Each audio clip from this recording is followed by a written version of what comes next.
Good morning, ladies and gentlemen. Please do take your seats.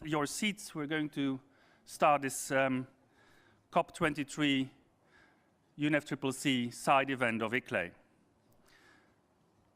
Good morning. My name is Gino van Begen. I am the Secretary General of ICLEI, and it is a pleasure for me to welcome you here, first of all in Bonn, here at the Bonn Zone, and at our COP23 side event, which is titled Cities in Transition, Industrial Legacy for a Low-Carbon Future. It is a joint event that you are attending here and that we are hosting together with the Ruhr Regional Association. And I should say that Bonn is part of a larger state in Germany, the state of North Rhine-Westphalia, and it is in that vicinity that also the entire Ruhrgebiet, and we will talk about the Ruhrgebiet in a moment, is also located. During this session, we will discuss in particularly the industrial legacy that many of our cities, many of our areas in the world are undergoing, and they are undergoing a fundamental change. Very often have a very heavy industrial legacy that now needs to be reshaped, and some may even say to give rebirth to, so that we move towards a low-carbon development and resilient, efficient communities. This is important because it is part of the entire process for which we are here, namely to implement and to contribute to the implementation of the Paris Agreement goals, which brings us towards and should bring us towards a more low-carbon development and communities around the world. We as ICLEI, we strongly believe in those industrial legacies and the potential that they have to become indeed inspiring beacons for low carbon and resilient urban development. And we are proud to announce that we have created a new network of in particularly committed industrial legacy cities, as we like to call them, to collaborate, to exchange knowledge and to jointly move towards a sustainable future. And that network within ICLEI is called the Urban Transitions Alliance.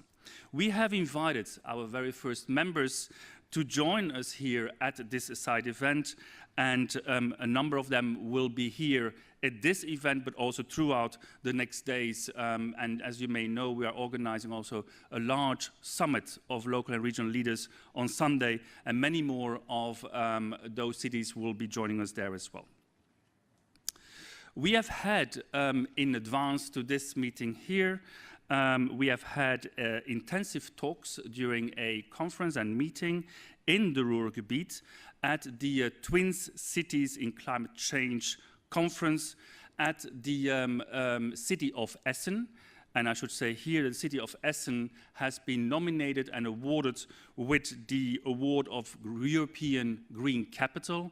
And the European Green Capital is an award that is provided to urban areas, to cities that in particularly have demonstrated a active involvement and progression towards sustainability.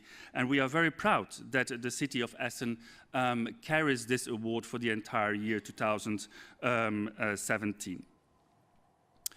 At the Twins Conference, which took place Tuesday and Wednesday, so it ended yesterday, more than 40 cities had gathered less than an hour away here from Bonn to discuss actually what we will also be discussing here today at the COP23.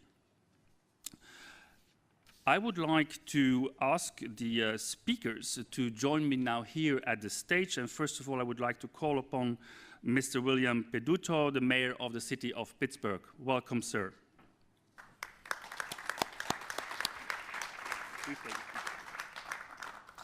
I would like to call upon Madam Simone Raskob, who is a deputy mayor of the city of Essen here in Germany. Please, madam. Mr. Wolfgang Beckröge, who is the head of Department for Geographical Information and Spatial Planning of the Ruhr Regional Association. Welcome. Mr. Jian, who is the Deputy District Mayor of the People's Government of Guangzhou, and in particular of Huadu District in Guangzhou, China. Please, sir. I would like to invite also the interpreter of Mr. Tsai to join him here at the stage. Or are you doing it from there? Will you be interpreting from there? No need? Okay, very good. Okay, good, no need. And then our last speaker of this first session here is Mr. Nicholas Svenningsson, the manager for strategies and relationships unit at the United Nations Climate Change Secretariat. Welcome very much, Nicholas. Thank you. So, before maybe I go into the opening the panel discussion, let me take a moment to share with you, and I hope that there might be also slides that come up, the 7 key messages that came out from the Twins conference, as I said, which was held on Tuesday and Wednesday this week in the city of Essen, and that resulted from those discussions. 7 key messages. First key message that the conference's delegates agreed upon is that smart cities is not a business model on itself or alone. It needs to be steered to sustainability through honest knowledge and exchange. Second, the implementation of the Paris Agreement will fail if there is no decarbonizing of our transportation modes. We need fewer cars, not newer cars. We need to stop building cities for cars, but we need to start to build cities for people. 3, the renewable energy agenda demands us to be consistent, transparent, and engaged.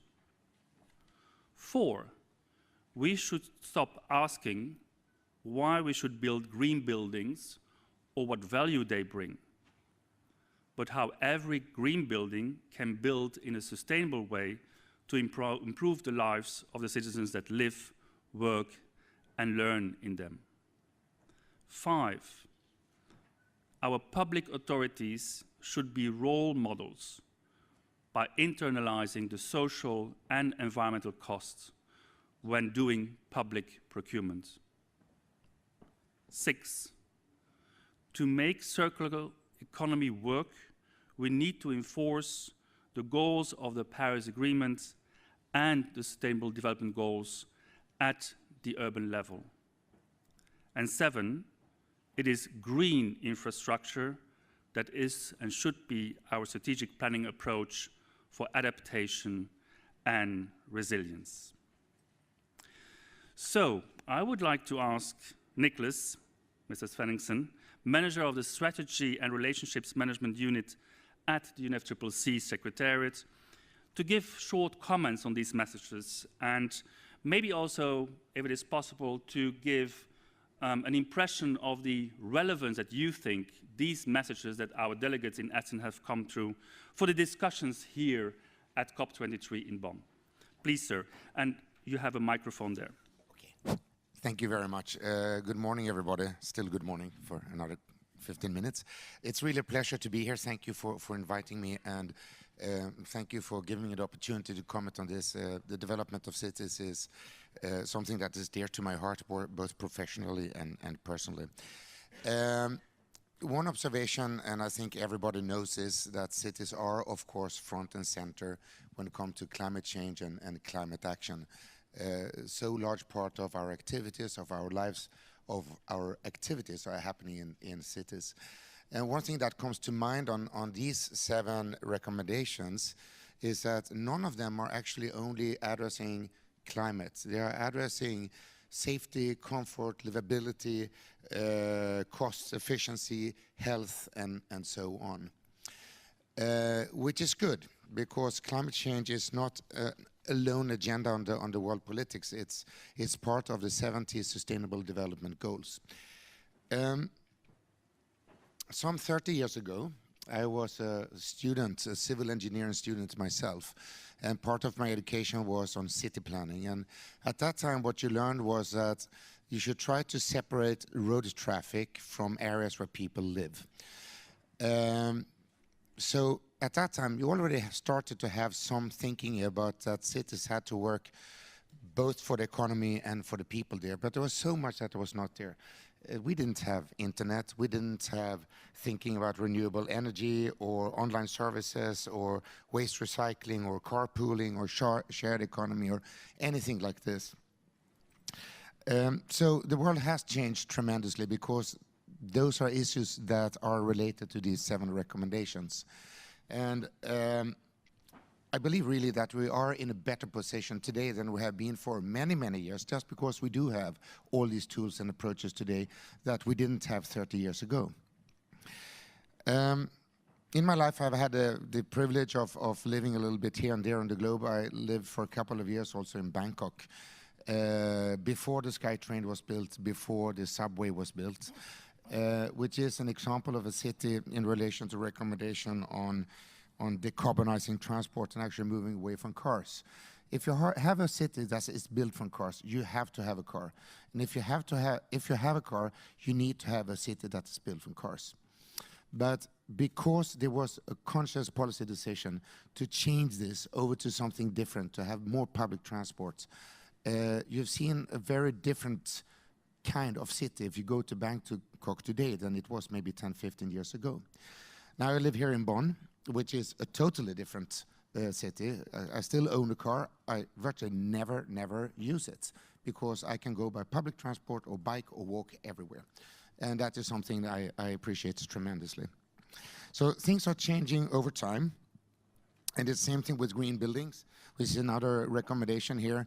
10 years ago, when I was working with the United Nations Environment Program, we started the Sustainable Buildings and Construction Initiative, which at that time was first of its kind. It was not very much happening on green buildings as such. Last week, I was on a buildings conference in Norway, and the whole conference was only about green buildings. It's a test of today. Everybody wants to have it. And it should be the test of today, because what we need to do is to change the attitude of people more than technology, because the technology is already there. But it's about understanding that we are not living in the same world that we did 30 years ago.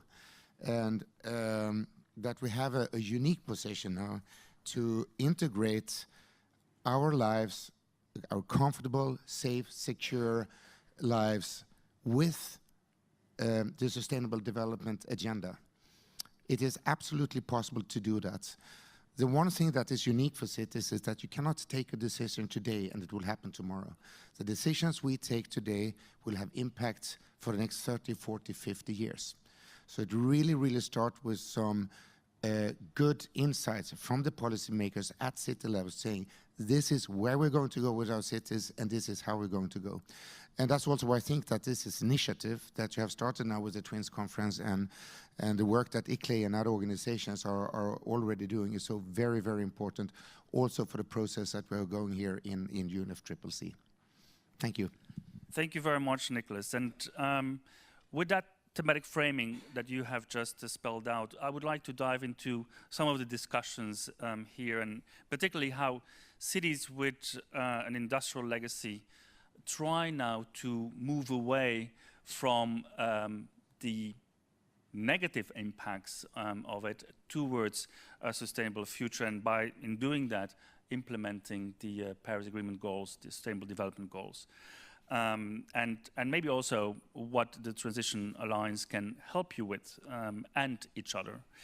So let me move to Mayor Peduto from the city of Pittsburgh. And Mayor, your city has over the last months come into world news, in particularly because of the president who referred to the city of Pittsburgh at a number of occasions. And that's maybe not discussion I want to have here, but my point is that the city of Pittsburgh has indeed gone through difficult periods over decades is trying to come out of that, and we are interested to understand and to learn also from those experiences that you have gone. So, if I may just ask you to give in a couple of minutes first an introduction and give us a sense, a flavor of the problematics that you have encountered, but also the potential that you see.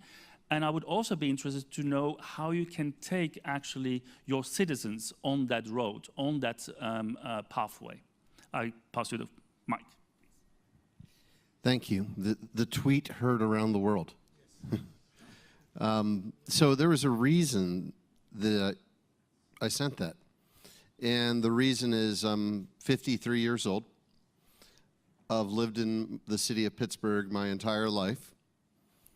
I watched my city die, and I saw it become reborn. And the narrative that the president put out was a stereotype of an old post-industrial city that is no more.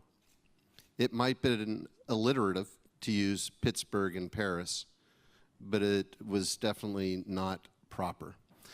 The city of Pittsburgh was an industrial giant. We were one of the largest steel producers of the world. We helped build America. We built every skyscraper and every bridge. Andrew Carnegie, Henry Clay Frick, George Westinghouse, Andrew Mellon, the titans of American industry. We were one of the richest cities on earth. And we went through that period at a time when we couldn't turn out our streetlights because the pollution was so thick during the middle of the day. The lights had to stay on 24 hours. And we made a transition after World War II to become more of a corporate center. We took the mills out of the middle of our downtown area and the trains out of our streets, and we built skyscrapers and became the third largest corporate center in America. New York, Chicago, Pittsburgh by the 1970s. And then in 1979, we died. Our economic heart was ripped out of us. We had unemployment throughout the 1990s above 15%, triple what Detroit's is today. We lost more people in the 1980s than New Orleans lost after Hurricane Katrina, and they never came home. Our friends, our family, everyone had to leave because our economy had died. But during that same time period, we started new programs in artificial intelligence and robotics. We started new programs in clean energy. We started new programs in medicine and education. And we rebuilt an entire economy around it. So now today, Pittsburgh is the home of Microsoft and Intel, Google and Uber. We have 5 different autonomous vehicle experiments on our streets today. And we're using technology in order to power them without the need for fossil fuels. We have built an entire economy where there are more employees in green energy jobs in Allegheny County in the state of Pennsylvania than anywhere else in the state, including Philadelphia. And in the state of Pennsylvania, there are more people working in the clean economy than in the oil, gas, and coal industry combined. From the heart of coal country, where the coal seam was first discovered in the 18th century, from the heart of where oil was discovered in the 19th century, and where natural gas and fracking is occurring today, we have changed our economy to a green economy. So imagine what I thought when I heard the president say that the United States would be leaving the Paris Agreement, and then imagine how upset I was to hear that he used Pittsburgh as his example. There were 30 years worth of sacrifice. There was 30 years worth of innovation that brought Pittsburgh back. And I can assure you that our future is directly attached to being a part of that Paris Agreement. Thank you very, very much, Mayor. Yes, yes.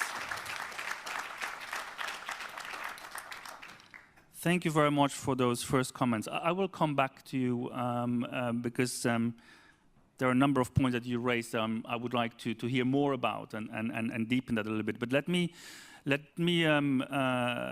invite Deputy Mayor Raskob from Essen to give your initial statements and maybe also an introduction on the most probably a similar situation in Essen and the surroundings in the Ruhrgebiet, please.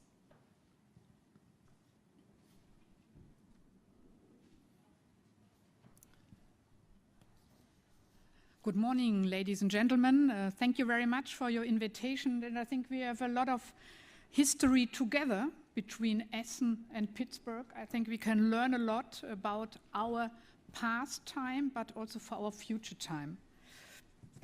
Essen is one of the biggest cities in the Ruhr metropolis with 5.1 million inhabitants. So you can see the nice color. The red color in the middle is the city of Essen, and we, after Paris and London, the third biggest metropolis in Europe. Essen has 490,000 inhabitants, and nobody would believe in Brussels when we got the title European Green Capital City 2017 that our open space is 54% of our city size. And our unique selling point is our 150 years transformation city from a coal and steel city to the greenest city in North Rhine-Westphalia. And perhaps you don't know, when you are not coming from Europe, what is this title, European Green Capital? It's a very young format from the European Commission of Environment. It started in 2010 with Stockholm in Sweden, and Copenhagen was a big city with a wonderful program in 2014. Last year, the first East European member of the European cities, it was Ljubljana. This year Essen, and you can see in 2019 it's Oslo, and next year the first city in the Netherlands. It's a competition. You must not pay like the football game. When you want to have the European Football Championship, you need money. That's not possible for this application. You must work hard for it. It's a hard decision. We made it 2 times. You never win the first time. So we work since 2010 to get this title, and I think it was a good way, because then it's also a sustainable way. These are the 12 topics. It's not a garden show. It's not a show for only green. It's climate change, adaptation, it's traffic, local traffic, it's green and biodiversity, it's air quality. We have a lot of problems in Germany with the NOx problem in our cities because of the Dieselgate. Acoustic ambience, it means how loud is your city. Waste management, water economy, sewage management. Eco-innovation is how many jobs have you in the green economy. Power efficiency is efficiency in buildings, and the management system of a whole city, not only the public sector, the private sectors, and the NGOs and the citizens, they must work with you together. We have a more than 100-year story, a green story. It's not coming the last 7 years. Because when the region was growing, we had an industrial growing in the beginning of the 19th century. Robert Schmidt made in 1921 this nice map you can see on your left side. He was the first planning director for free spaces in Essen, but also in the whole region. And he said the people needs, when they come from the underground, from the coal mine, to the light, they need water, fresh air, allotments. Today you would say urban gardening. And he was a father of the European Green Capital story. And in the middle you see the master plan from Andreas Kipper. He's our famous landscape architect from Milano and Duisburg, Gelsenkirchen. His idea was the master plan to connect the Ruhr Valley in the south with a nice waterfront, with the new Emscher Valley in the north, with new creeks. We made a refurbishment from 26 creeks in the last 10 years. and you build also new parks, cycling paths, footpaths. And to the right, you see the logo from the European Green Capital here, and the logo shows the history that Essen gets back a new river because the Emsche conversion, after 100 years, 5 million people get a river back after coal and mine history stopped. Here you can see some pictures from today. Mr. Begin said we have a history with brownfields, and this is perhaps a problem. I think it's a challenge because we have free spaces in the middle of our towns. We can use them for sustainable city development, and we made it in Essen. We built 3 big parks. You can see on your right side.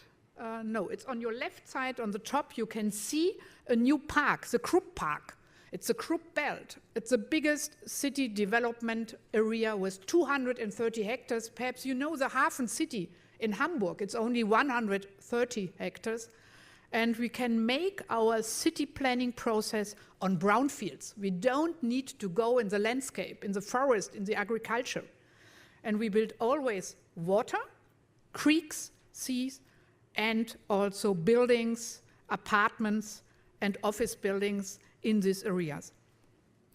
Here are some pictures about what was very emotional in this year. You see 4 boys, they stay in front of the Baldeneys Sea.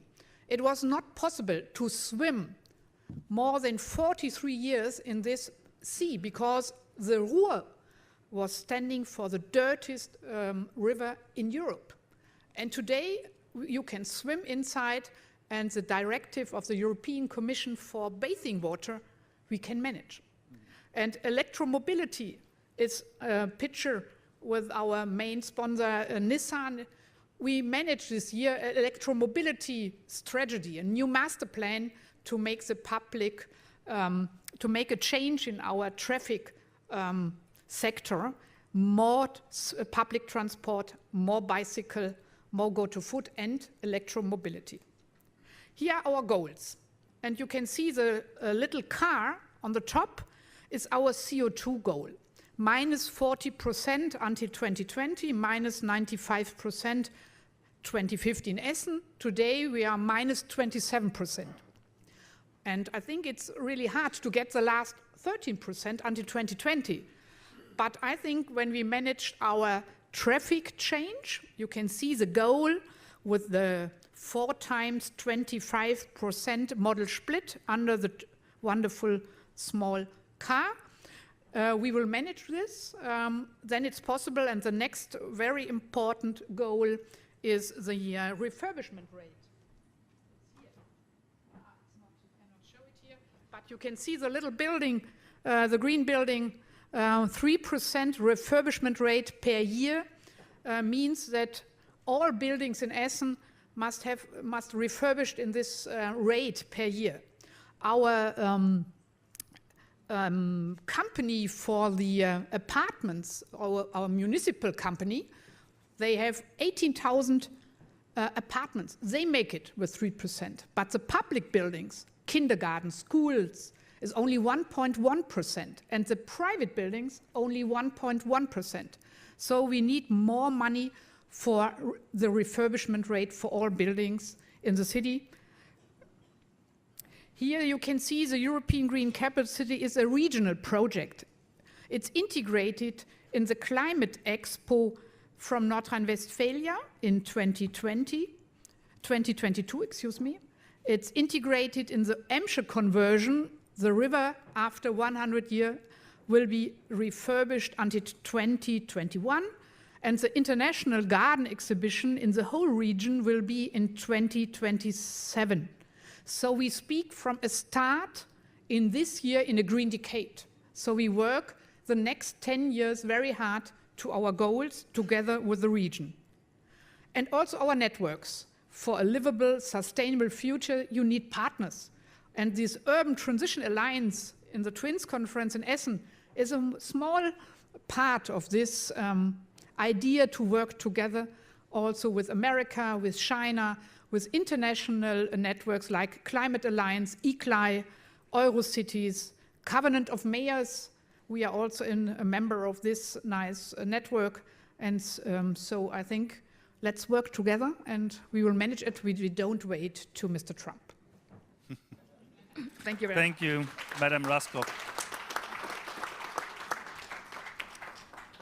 Mr. Beckröge, you are the head of the Department for Geographical Information and Spatial Planning of the Ruhr Regional Association. So you represent the entire Ruhrgebiet, which is still a very important industrial area here in Germany. And please, may I ask for your initial remarks. Okay, I will provide you some facts and figures from our region. Because of my poor English, I have to read it from the script mostly. First, where are we, or where we are? Here, we are in the middle, just in the middle of Europe, as you can see, and in the western part of Germany.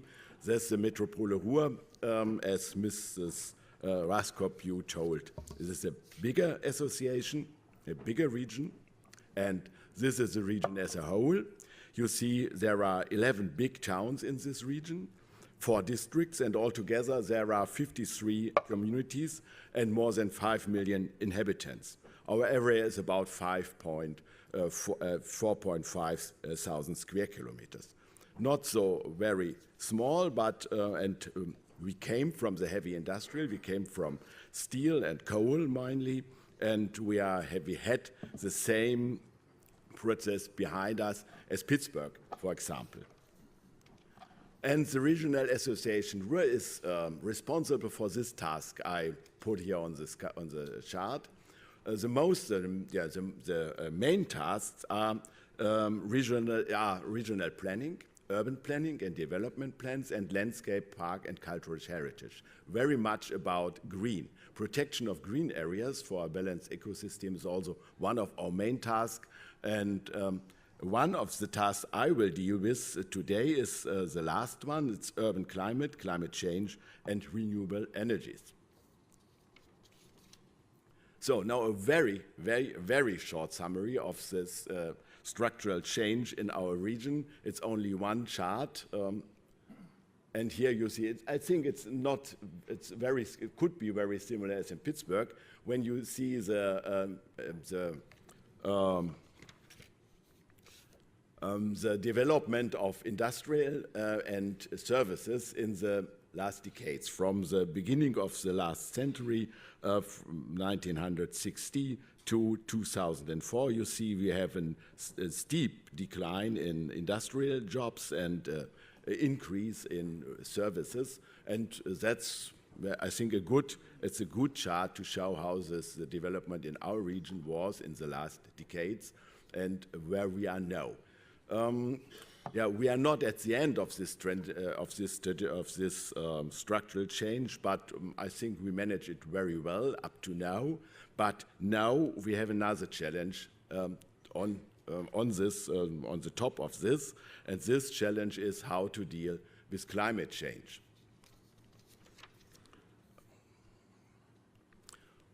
For luck, we have one new, very, very new and important method, and that's our roadmap, our first environmental report of the region.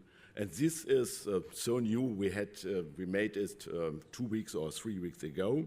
We published it, and this report is a report of the whole region. That's not a report of the RVR, of our association alone, but the whole region did this work together. And this report is for us such an important thing because, from my point of view, there are 2 things which made this report so important. First, we know where we are. Results in this report shown are useful to demonstrate how the situation is compared to threshold values and the situation elsewhere, in Germany, in Europe, and worldwide.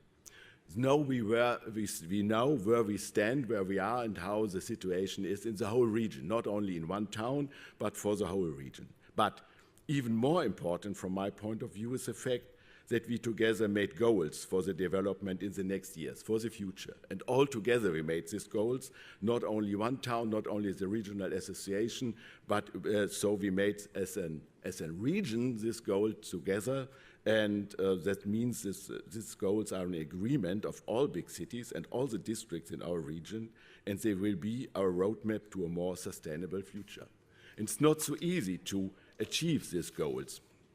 For example, here you see our goals for reduction of greenhouse gases. Very ambitious, I think, because when you look at this chart and you see the start, we started not very fast. Yes, okay, it's a fact.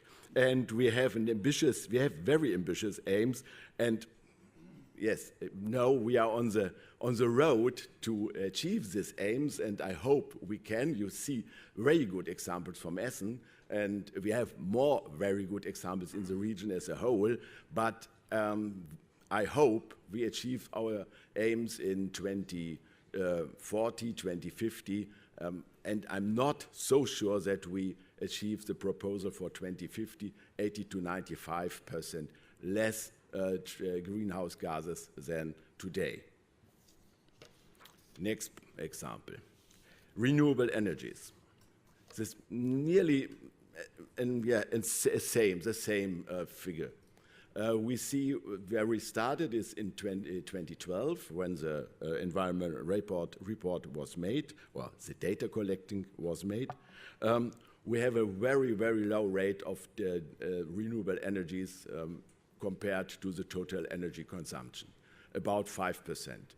And our aim is, it's in German, sorry, is for 2050, 60%. And you see there's a long way also compared to the German way. That's a little bit better because the amount is higher in 2012, but it's not so good also. And the Ruhr area has a very, very great, very hard way to achieve these goals. But we have some potential also. It's not so, it's not hopeless. Some of our works shows you that we have a great amount of rooftops in the region. It's okay, it's a very densely populated area. We have about 2 million or some more buildings in this area. And when you look at the chart, you see the situation today.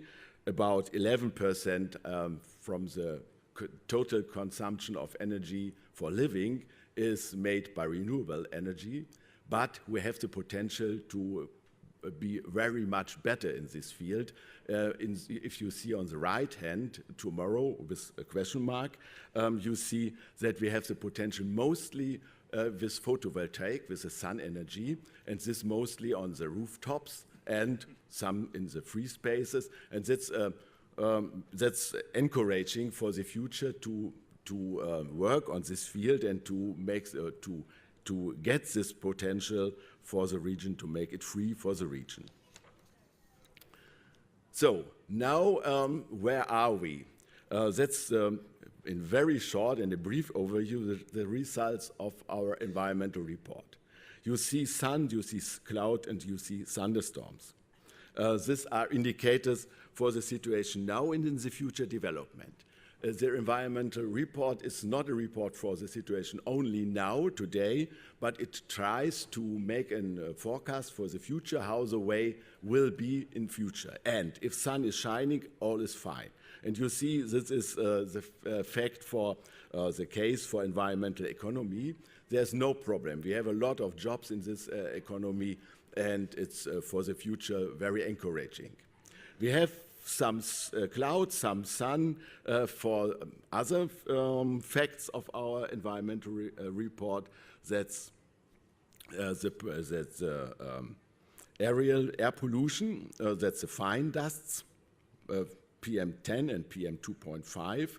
It's much better now because we have a very, very big environmental zone. And we have also a very good area of habitat network, and the quality of water is fine in the region also. It's more sun than cloud, I would say. Cloudy means, yes, the situation is bad today, but the prospects are not so bad. If we work hard enough, we can get a better future for these fields, and this, I showed you, is greenhouse gases, is a part of renewable energies on power consumption, means also air pollution, and that brings me back to the aims from our twin conference, where mobility was a big fact. That means traffic noise, that means at day or at night, and this means also the area of ecoland. We have the luck to have no indicator in the thunderstorm field, which would mean all is hopeless, the situation today is bad and will not be better in the future, the near future, and so we are looking forward, yes, with a lot of hope. We have one advantage, and that means that is dealing with climate adaptation, the advantage of a polycentric structure. We are not a region with one center, with one very densely populated center, but we are a region with a lot of centers, and between them are green spaces. And I show you here one of our climatic maps made by the RVR, and you see there are the more burdened areas. It's the red and yellow and some gray areas, which means there is a climatic burden very high, but you see a lot of green and blue areas, which means that the situation is good, and these areas can provide their advantages to the areas around. We also tried to make a forecast how the climatic change will affect the heat burden in future. And so we simulated the number of summer days, that means days with a maximum temperature above 25 degrees centigrade. First, we checked our model, that's two figures on the left side, and you see there is a not very steep increase of summer days from 1990 to 1981 to 2010. That's the more yellow dots you can see on the chart, but the more dramatical increase will in the near future from 2021 to 2050. There's a strong increase for this period predicted, which means longer and stronger heat waves, mostly in the center of our region. And we have to react because of this danger. And so we made, and that's my last chart, we made an attempt to reduce this heat burden, and this attempt made, for this we classified our free spaces into free spaces which are very high, which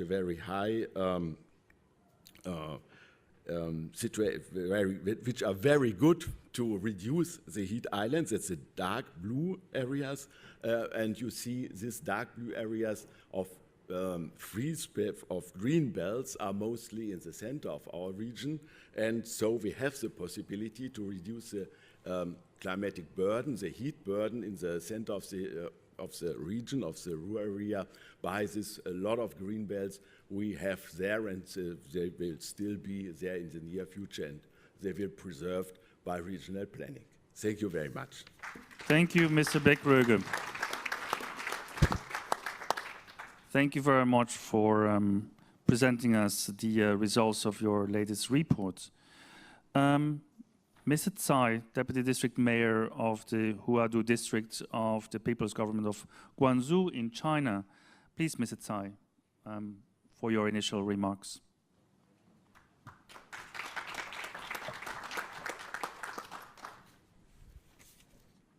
Good morning, ladies and gentlemen. I'm from Guangdong Province of China. Thanks for inviting me here. It's my pleasure to discuss and share the experience of green low-carbon finance development with you.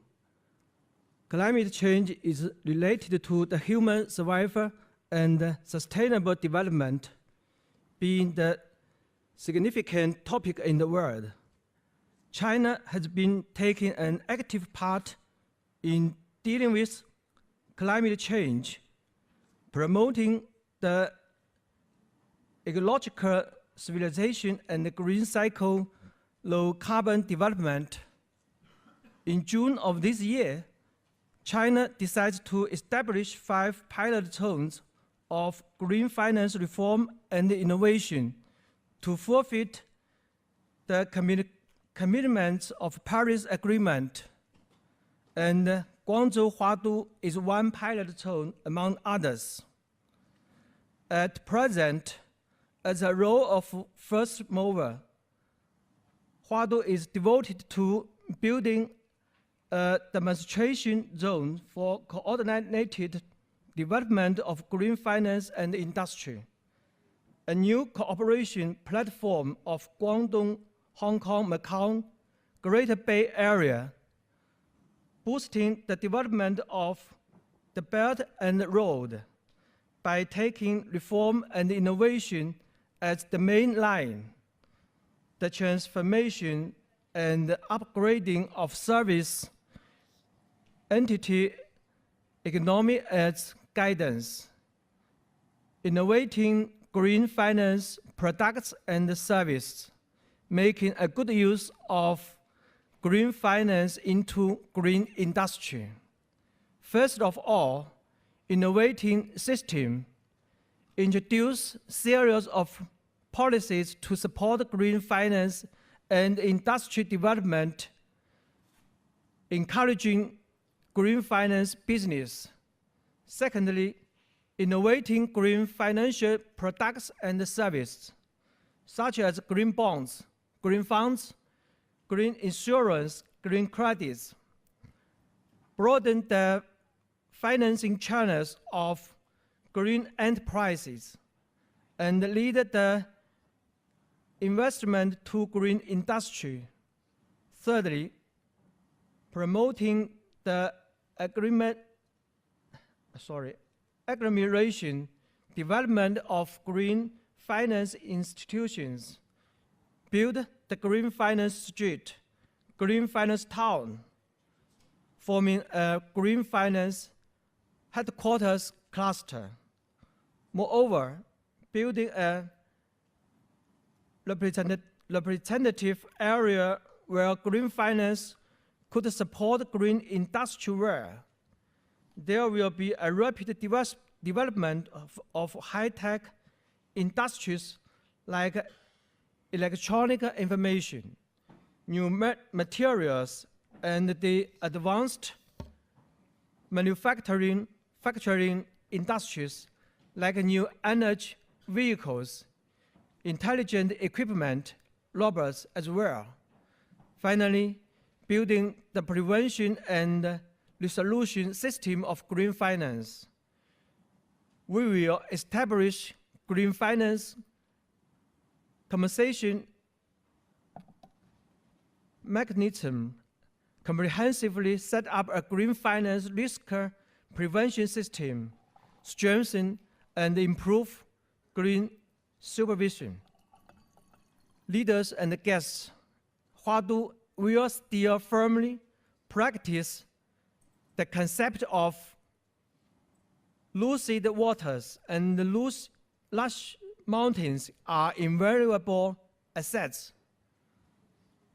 Taking the chance of establishing green finance reform and innovation pilot zones, fully promote the green development, we will try our best to make Huadu a flower city surrounded by green hills and lucid waters.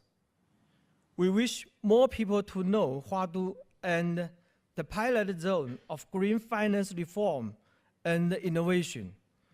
Welcome all the leaders and friends to come for trade, talks, and investment, making development together and striving for a better future.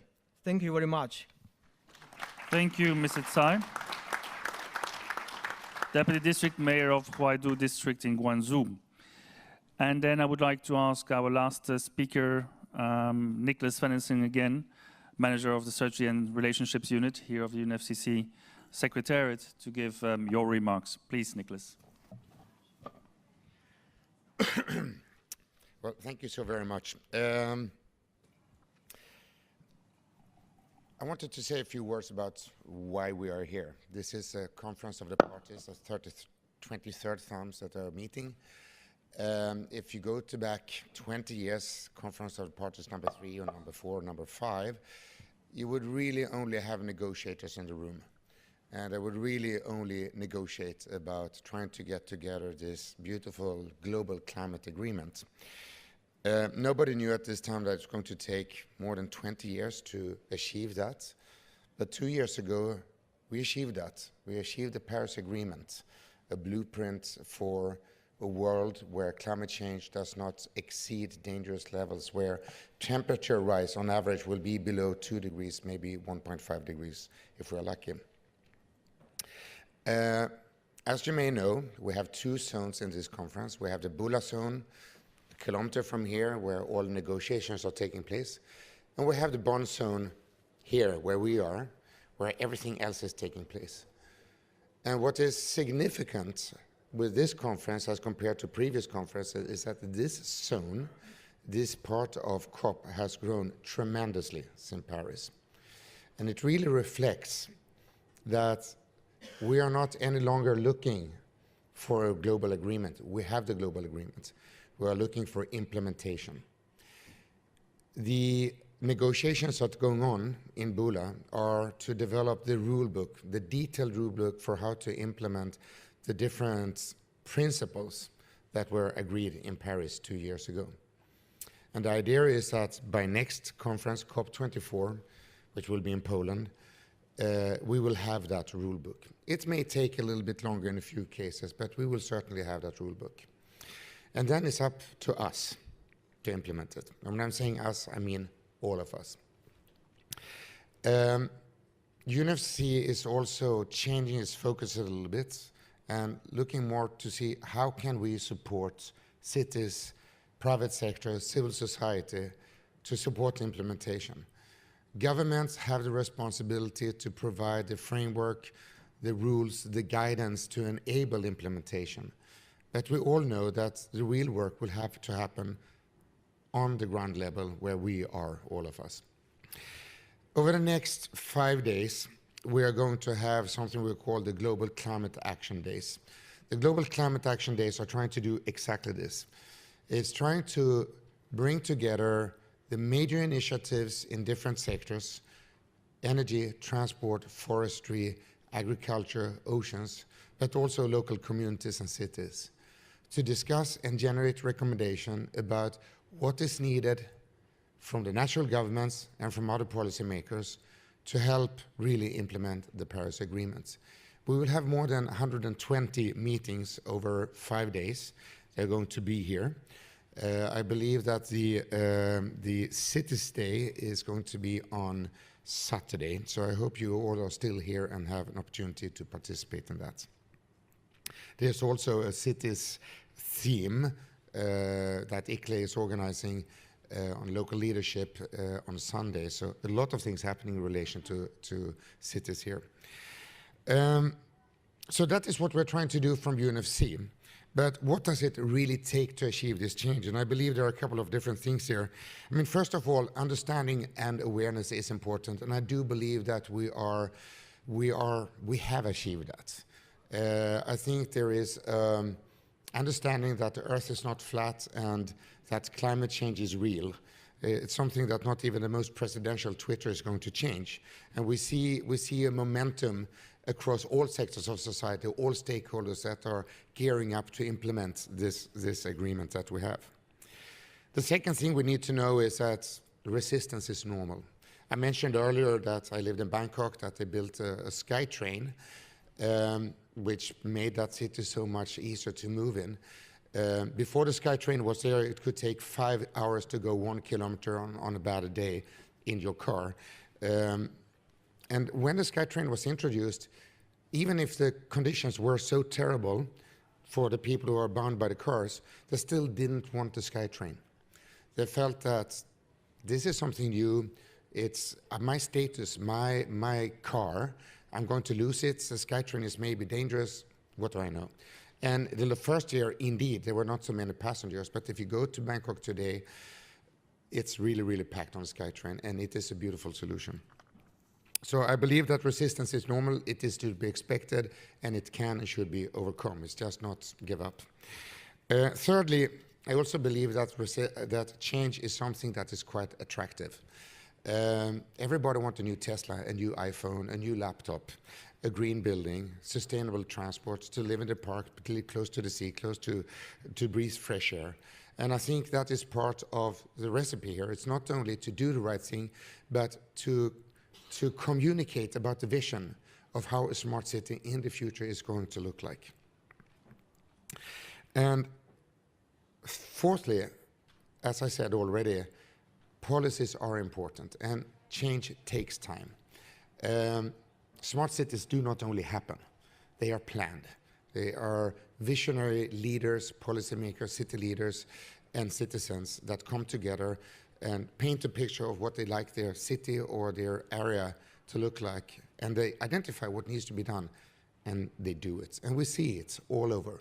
We see Germany taking decision about banning the sale of fossil fuel cars. We see completely new city plans for green cities to grow up.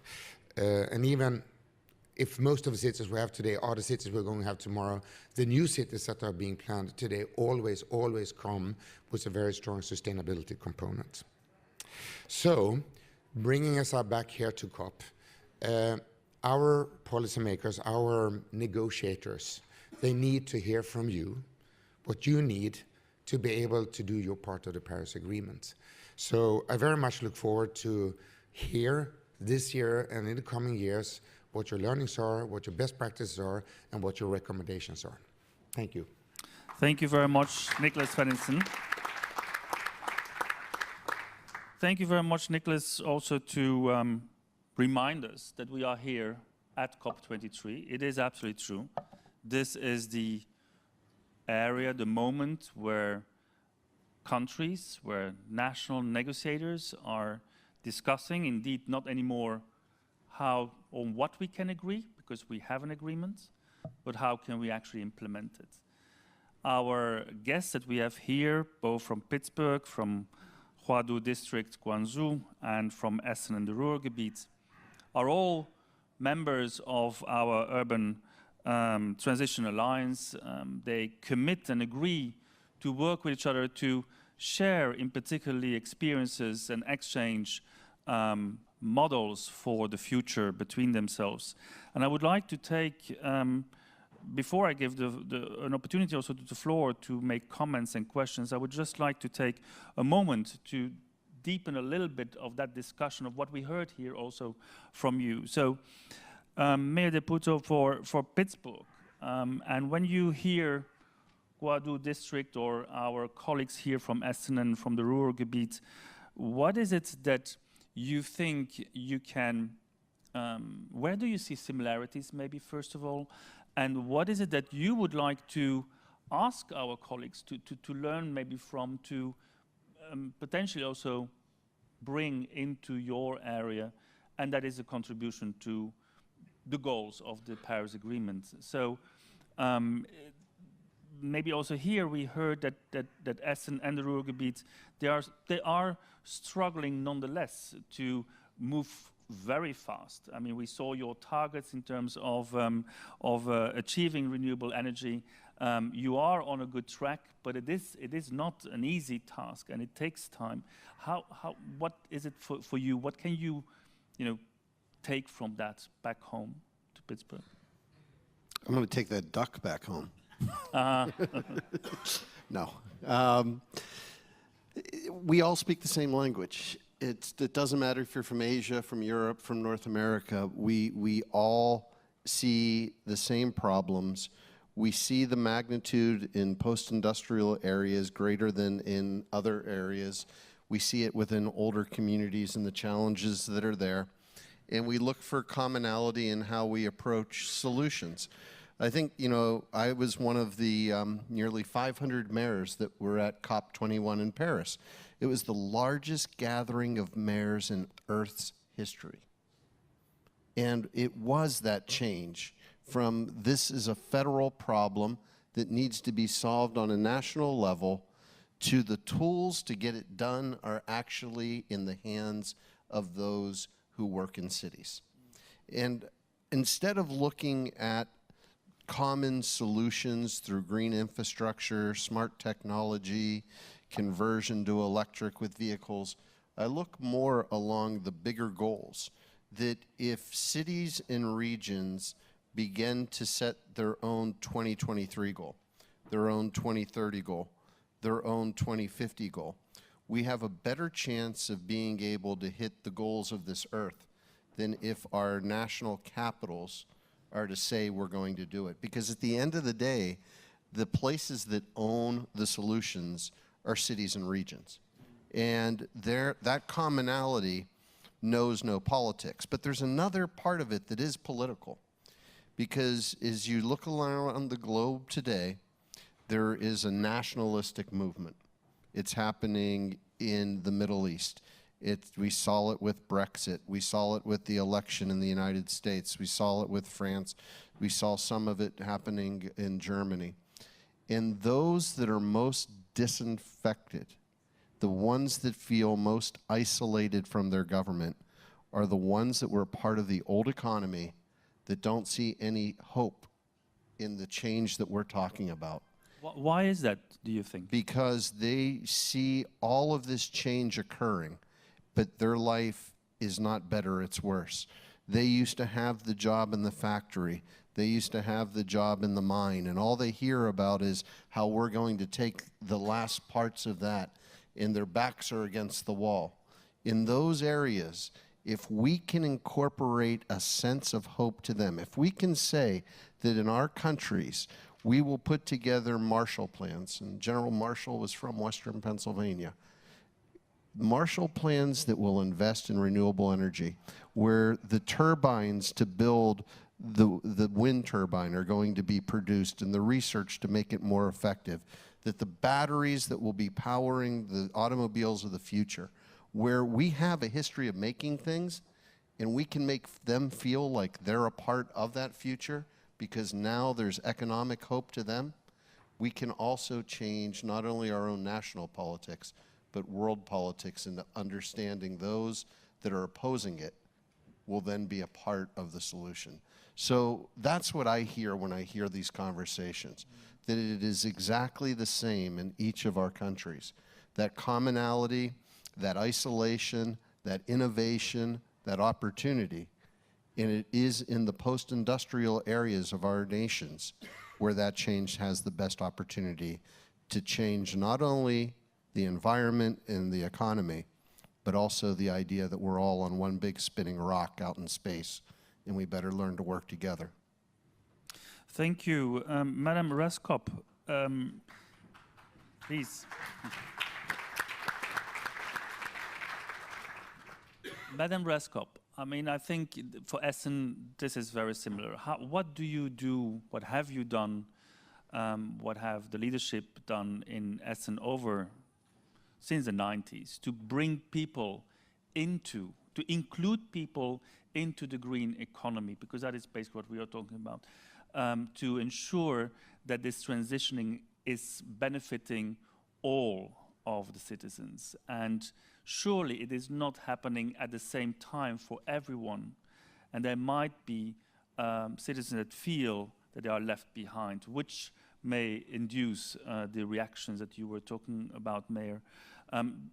What lessons have you learned in Essen? What are you doing also to bring people on board?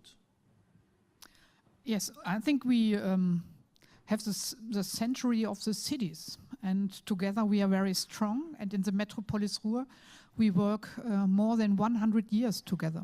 So we have a history of working together in the region. And I think this is a strong history to find a way to make our problems not so big, because our history as a coal and mine region was also a history of change processes. Every 10, 20, 30 years it was a big change. And so the people learn to live with change management. They have it in the DNA.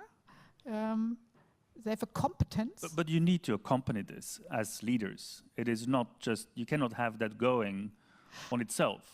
No, You have to you accompany need this with a good leadership, programs. Programs like Robert Schmidt made it 100 years ago. The master plans from the VR are also big master plans, and all the mayors of the cities, they stay behind these master plans and they work together. Well, and you have here in Germany also, in particular, Ruhrgebiet is situated in North Rhine-Westphalia, which is a state of Germany, and also this within the federal system of Germany, likewise as it is in the United States. The states have also their own mechanisms, programs, and leadership.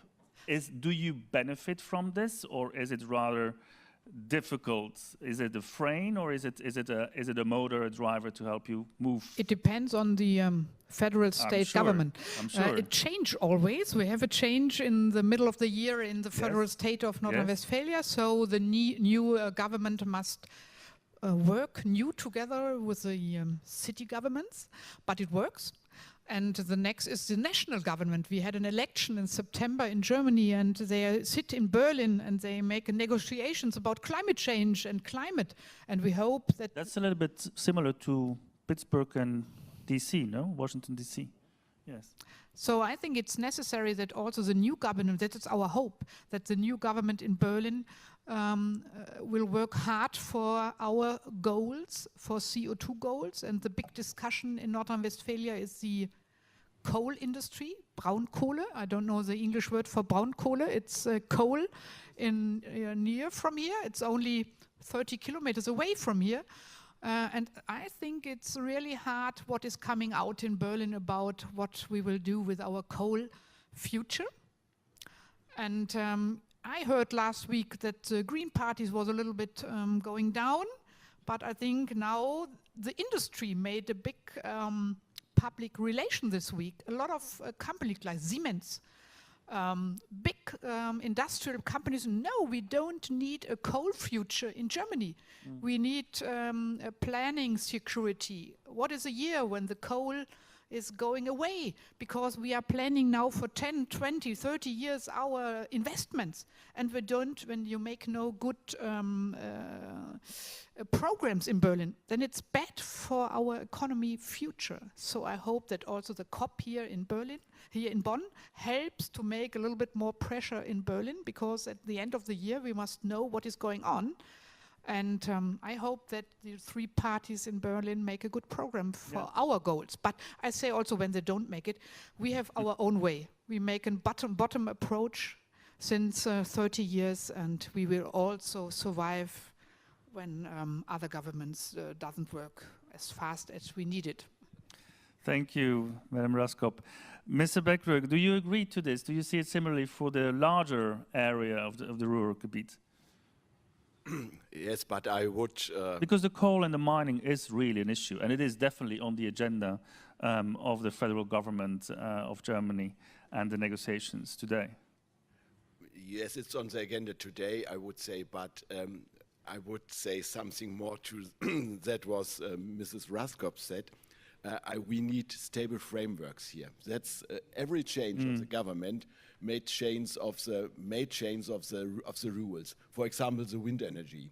We have rules for wind energy plants in the last decades, and that was not optimal, but it was fine. Now a government in North Rhine-Westphalia is there, and they will change, and they say it. They will change these rules, and we have a lot of difficulties. So is that not counterproductive? Sorry? Is this not counterproductive to all the energy and what you have done or tried to be doing right now?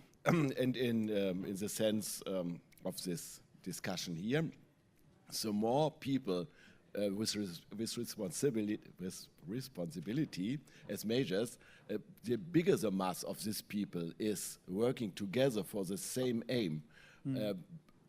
So better it is to make a long walk, walk about a long term, and to get, okay. And Mrs. Raskob just said that she sees signals from the industrial sector, from the Yes, private yes, sector. yes. So other sectors that come in, is that something yeah. that you can confirm? Yes, and I which can will confirm it. then The industrial sector also needs a stable framework. That's the most urgent thing they need. Not they don't need help in every. They don't need a stable framework, and we don't have this stable framework yet. Yes. And so it's better to say is for the car producers, for example, up to 2030 there is no possibility afterwards for benzene for petrol cars.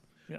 But we don't say this. We don't give this strict framework. That's a disadvantage, in my opinion. Mayor Peduto, is this something you can also subscribe to? Is that something that you see happening in Pittsburgh, where other sectors, than just the in private sector is really coming in to help you achieving the objectives of a green economy and the transitioning? Within Western Pennsylvania, I see more of it through larger institutions. So where the leadership's coming from Western Pennsylvania is our universities, our hospitals, our larger nonprofits, our foundation community, the nonprofit side that is seeing it more as a social issue than a straight economic issue.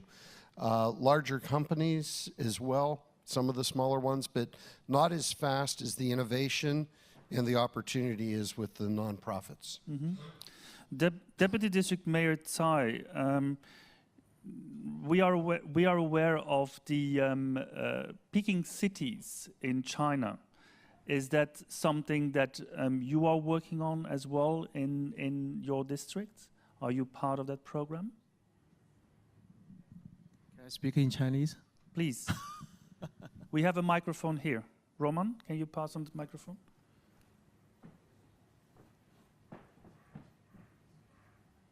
Uh, 我想简单说一下，就是花都在推进这个国家级金融改革创新事业区建设当中，应该说做了很多这个绿色低碳的事情。I like to say that Huadu district has done a lot of effort in the promoting in China's green finance, innovation, and construction. 在传统的产业当中，包括汽车，应该说也是花都的一个传统产业。那这2年，在这个国家的这个就是绿色政策指引下，应该说花都的汽车也在向这个电动的汽车转型。In recent years, as a traditional industry, the car industry in Huadu has transferred to the electronic vehicle as target. 另外，我们也在大力的发展一些像清洁能源、这个高科技的一些这个环保绿色产业当中，包括一些水环境的治理等等这些产业当中，都在加大力度来推进改革。And also, we are promoting in the clean energy and water pollution like this. 特别是这个花都在今年6月份取得中国的国家级的这个绿色金融改革创新试验区的这个牌子之后，应该说我们又在更大力的推进节能环保的产业，并且就是鼓励金融机构将资金更多的投向绿色产业。And Huadu, as a pilot in the China's one of the five green finance innovation pilot, we have been promoting the low carbon and environmental friendly industry and the green finance to the investment to the real industry. 所以我们也很想通过今天会议这个平台学习这个全世界其他城市的一些绿色发展的经验，也希望通过这个平台来这个宣传中国广州花都的绿色金融改革创新试验区。Today we are very glad to have share and learn from other cities in the world how to promote cities' low carbon development and promote Huadu district's experience and share with the world. 欢迎大家有机会去花都，谢谢大家。Welcome to Huadu district. Thank you. Thank you, Mr. Tsai.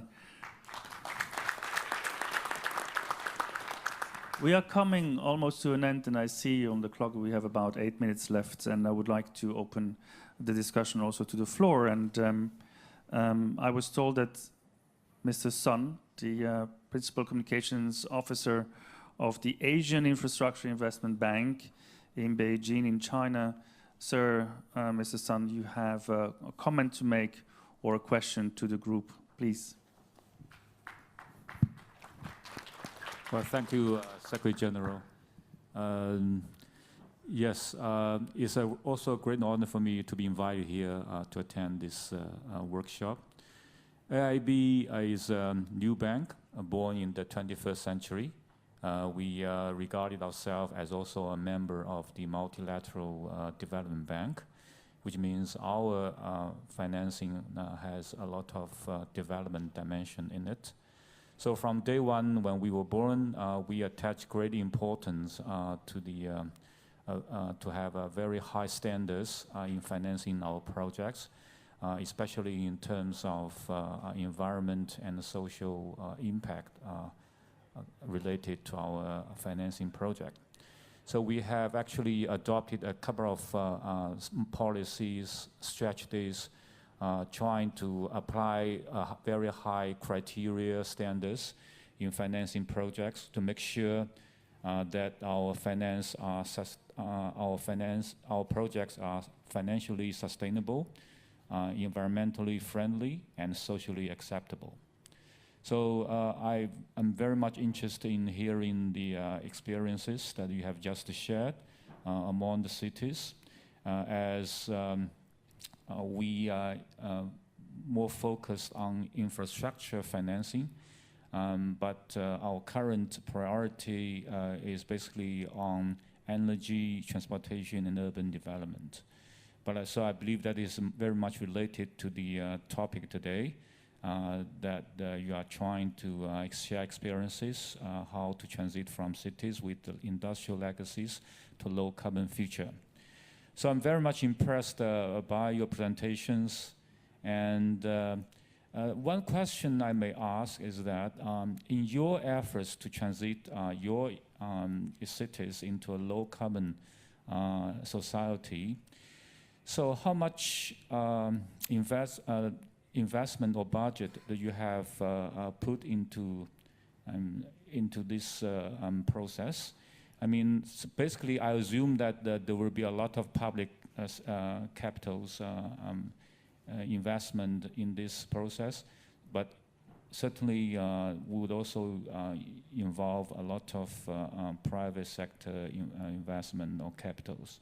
So how would you convince those, founders or lenders that those capitals or investment could generate a very, good return, and to make sure that this can generate a very green results, better return?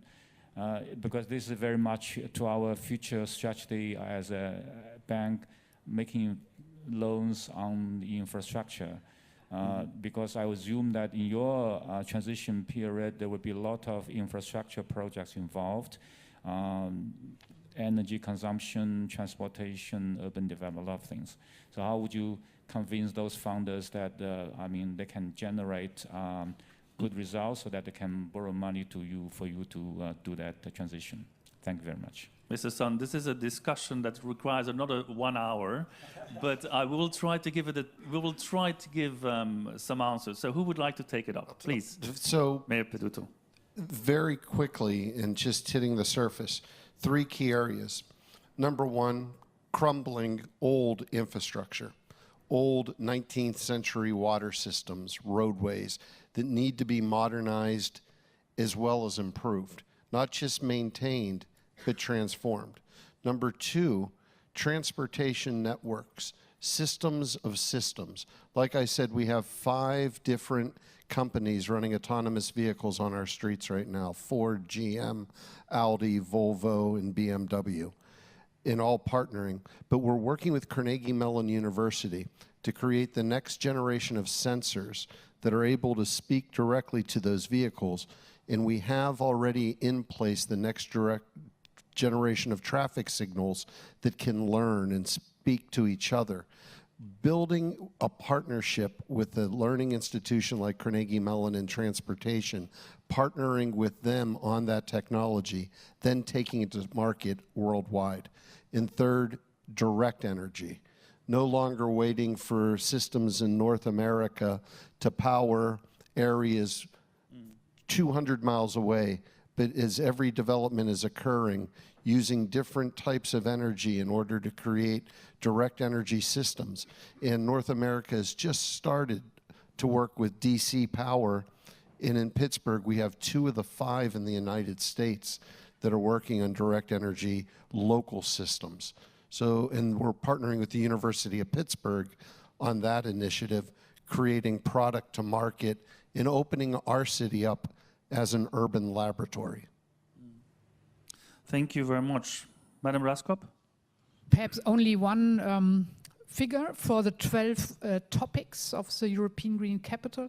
We invest in the last 5 years 1 billion euro in the city of Essen. It's refinanced from public fees and tax system, from the national state, federal state and local money, and also public money from the European Commission programs from Berlin, the national state and the federal state in Düsseldorf. So it's a lot of money in the systems, and it's good financed, I think. So it's interesting to combine the different goal system also in the financing system to get synergy between the different figures for the different goals. Thank you very, very much. Ladies and gentlemen, I think we come to an end of this session. As I look at the watch, we are just having 50 seconds left before we have to leave this room. But I would like to invite all of the participants and delegates here, if you have further questions. Our speakers surely are available to respond and take on these just outside of this room. Let me just take the opportunity to thank all our speakers and panelists, distinguished guests here today, to have accepted our invitation to be part of this side event of ICLEI. I would like to thank also my team, who has been working very hard in the last days in Essen on the Urban Transitions Alliance and Twin Cities, Twins conference over there. Thank you all, delegates, for your patience and your attendance here in this room today. Thank you very, very much, and see you in over the next days here. We have many other sessions that we are organizing. Thank you very, very much for your attendance. Thank you.